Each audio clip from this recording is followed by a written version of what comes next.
you may struggle with a mental illness, but 100% of you are going to face mental health every day, whether it's a breakup, whether it's getting a bad grade, whether it's experiencing sadness, joy, happiness. My mental health started at 5 years old.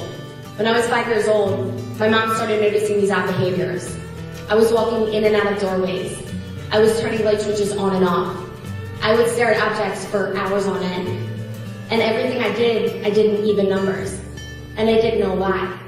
And at 5 years old, I was told I'm a drama queen. I just want attention. I'm crazy. I'm annoying. And I was just told to hide.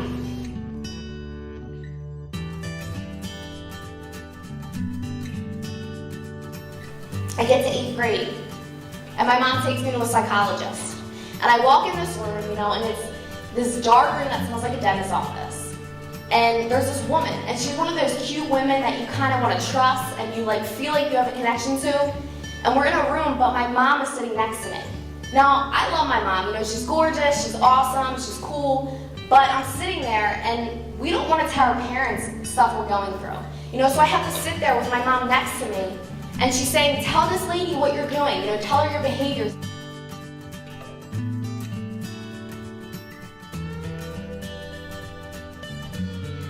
But I was told before to hide, so I sat there and didn't say anything. After that, my mom answered all these questions. And before I left there, I was diagnosed with something called obsessive compulsive disorder, also known as OCD.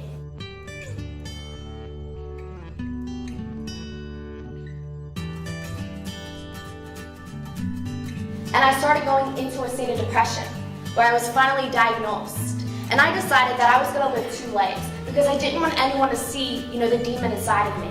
These mental illnesses that define me, that people in society don't accept. So I lived an external life, where I played sports. I was involved in every single activity at school. And everyone who bullied me, I was always smiling with them, laughing with them, pretending like they weren't bothering me. But internally I went home, and I stared in the mirror. And I called myself fat, ugly, stupid, annoying. I told myself I was a no one, that I'd never be anyone, that I was defined as just a mental illness. And I lived these 2 lives. And some of you in the crowd may do that. Maybe you hide behind your sports. Maybe you hide behind your makeup, your Hollister, your Abercrombie, your Rocawear. We may do this. Some of you may hide behind drugs and alcohol and sex, thinking that, doing those things and abusing those things, you're gonna wake up the next day feeling better. But it's going to be worse, because your issues are still going to be there. And now you not only did that, you hurt yourself physically as well. My sophomore year was when I found my bully. A guy who would see me every day and make my life horrible. I'd see him, he'd call me names in the hallway, give me smirks, flip me off, do whatever it was that he could to get to me. But I would always come back with a smile and pretend like nothing bothered me. But I went home, and it stuck with me.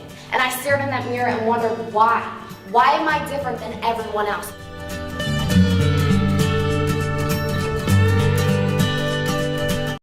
He gives me a smirk.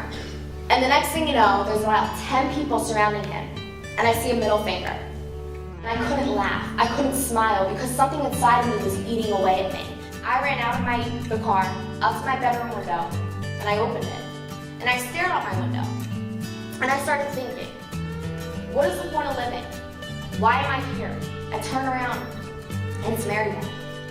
She's crying, looking at me, asking me, what's wrong?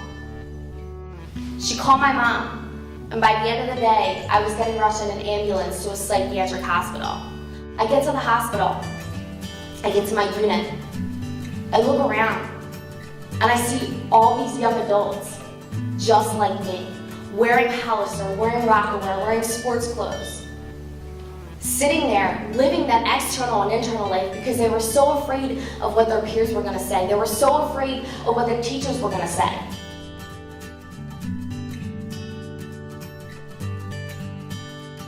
For the first time, feeling like I was accepted, feeling like I was not alone, feeling like there were other people out there, and how ridiculous it was that we had to sit here and struggle with something we could not control, but hide from everyone.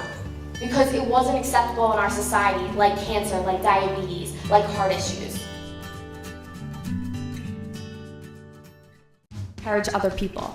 We need each other, every single one of us. And I think if we're struggling, we need to be able to turn to our peer and say, hey, can you help me?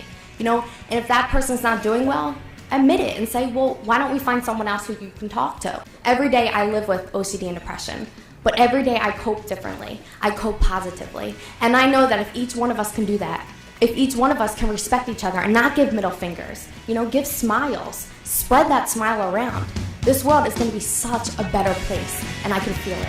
So thank you so much for letting me be here. I really appreciate it, and keep believing in yourself.